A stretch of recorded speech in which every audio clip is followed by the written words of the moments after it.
बोलिए श्री राधा सर्वेश्वर निम्बारकाचार्य भगवान की जय, श्री हंस भगवान की जय, श्री सतगुरुदेव भगवान की जय, श्री वृंदावन धाम की जय, श्री वृंदावन बांके बिहारी लाल युगल सरकार की जय, श्री श्यामा कुंज बिहारी श्री हरदास जी महाराज की जय। आज रमा एकादशी महात्म है, जो कार्तिक मास के कृष्ण पक्ष की एकादशी है। उससे पहले आप सभी को हृदय से बहुत बहुत धन्यवाद। आज आपके चैनल के 100 सब्सक्राइब हुए हैं।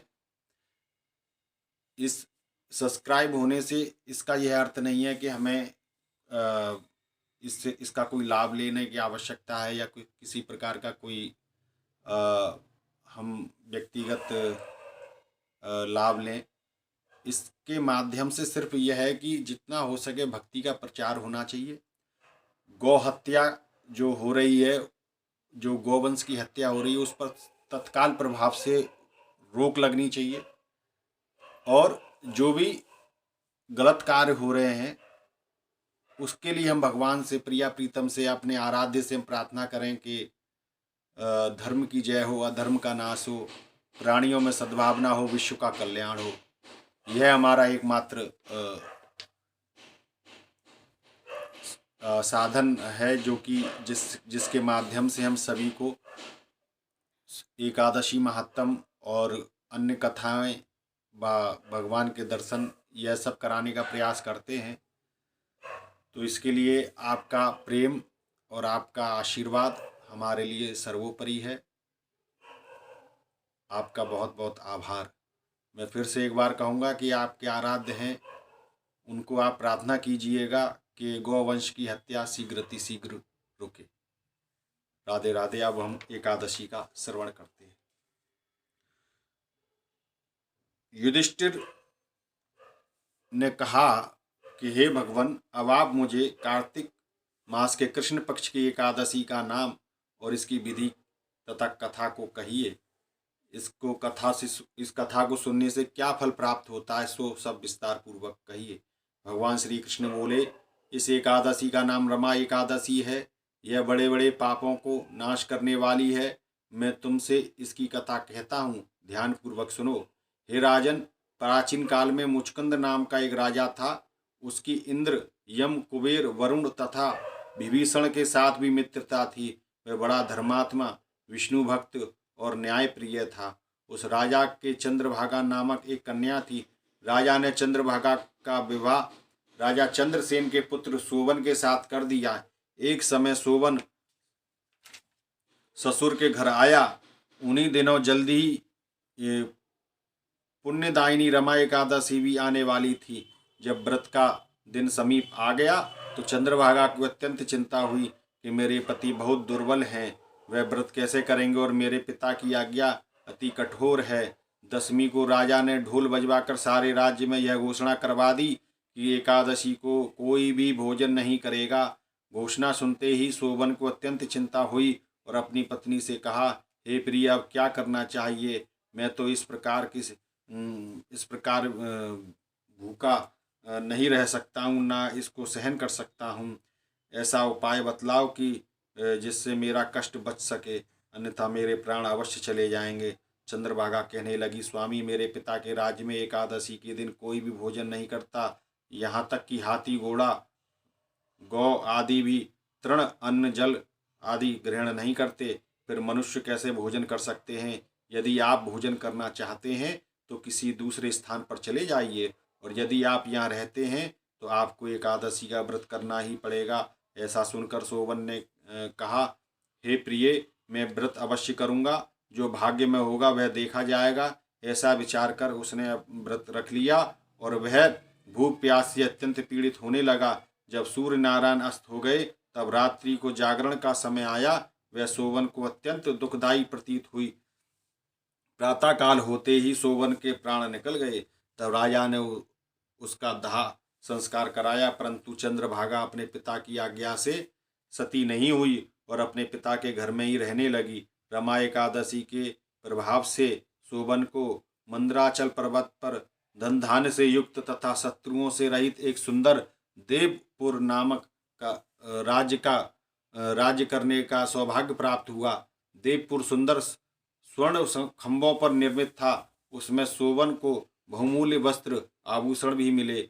एक समय मुचकंद के नगर में रहने वाला सोम शर्मा नाम का ब्राह्मण तीर्थ यात्रा करता हुआ घूमता हुआ उधर जा निकला। उसने सोवन को पहचान लिया, यह तो राजा का जमाई सोवन है। सोवन भी उसको पहचान कर अपने आसन से उठकर उनके पास आया और प्रणाम आदि करके कुशल खेम पूछी।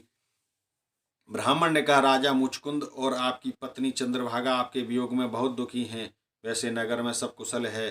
तत्पश्चात ब्राह्मण बोला, हे राजन, मुझको अत्यंत आश्चर्य हो रहा है कि ऐसा सुंदर नगर जो कभी ना देखा और सुना, आपको यह मनोरम अद्भुत नगर किस प्रकार प्राप्त हुआ।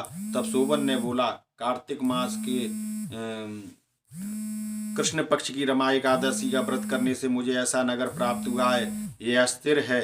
इस पर ब्राह्मण बोला, हे राजन, परंतु यह स्थिर क्यों नहीं है और स्थिर कैसे हो सकता है, सो आप मुझे बतलाइए, फिर मैं इसका उपाय आपको इसका उपाय करूंगा। सोवन बोला, मैंने इस व्रत को श्रद्धा रहित होकर किया था, अतः यह सब कुछ अस्थिर है। यदि आप मेरी पत्नी चंद्रभागा को यह सब वृतांत कहें जिससे वह इसका उचित उपाय करे तो स्थिर हो जाएगा। मतलब जो सोवन का जो राज्य था, नगर था, वह अदृश्य था, वह प्रत्यक्ष नहीं दिखता था किसी को। ऐसा कहकर ब्राह्मण ने अपने नगर में लौटकर चंद्रभागा से सब वृतांत कहा। ब्राह्मण के वचन सुनकर चंद्रभागा बड़ी प्रसन्नता के साथ बोली, हे ब्राह्मण देवता, यह सब बातें आपने प्रत्यक्ष में देखी या स्वप्न की बात कर रहे हैं। ब्राह्मण कहने लगे, हे पुत्री, मैंने मंदराचल में तुम्हारे पति सोवन को प्रत्यक्ष रूप में देखा, साथ ही देवताओं के नगर के समान उनका नगर भी देखा। उन्होंने यह भी कहा कि स्थिर नहीं है, जिस प्रकार स्थिर हो सके उसका उपाय करना चाहिए। चंद्रभागा कहने लगी कि हे विप्र, तुम मुझको वहां ले चलो, मुझे पतिदेव के दर्शन की तीव्र इच्छा है। मैं अपने किए हुए पुण्य से उस नगर को स्थिर बनाने का प्रयत्न करूंगी। सोम शर्मा यह बात सुनकर चंद्रभागा को साथ लेकर मंदराचल पर्वत के समीप वामदेव ऋषि के आश्रम में गए। वामदेव ऋषि ने उनकी बात सुनकर वेद मंत्रों के उच्चारण से चंद्रभागा का अभिषेक किया। तब ऋषि के मंत्र के प्रभाव और एकादशी के व्रत से चंद्रभागा का शरीर दिव्य रूप हो गया, वह दिव्य गति को प्राप्त हुई। इसके बाद वह बड़ी प्रसन्नता के साथ अपने पति के समीप गई। अपनी प्रिय पत्नी को आते देख सोवन अत्यंत प्रसन्न हुए और उसको बुलाकर अपनी बाईं तरफ बैठाया। चंद्रभागा कहने लगी कि हे प्राणनाथ, आप मेरे पुण्य को ग्रहण कीजिए। अपने पिता के घर में जब मैं 8 वर्ष की थी, तब से विधि पूर्वक एकादशी के व्रत को श्रद्धा पूर्वक करती आ रही हूँ। मेरे इस पुण्य के प्रभाव से आपका यह नगर प्रलय के अंत तक स्थिर हो जाएगा, यानी कि सबको दिखने लगेगा तथा समस्त मनोवांछित वैष्णव वैभव से पूर्ण रहेगा। चंद्रभागा ने उसी क्षण भगवान विष्णु का ध्यान किया और प्रार्थना की कि मेरे एकादशी के समस्त पुण्य मेरे पति के मनोरथ को पूर्ण करने हेतु स्वीकार करें। तभी प्रसिद्ध देवपुर नगर स्थित हो गया।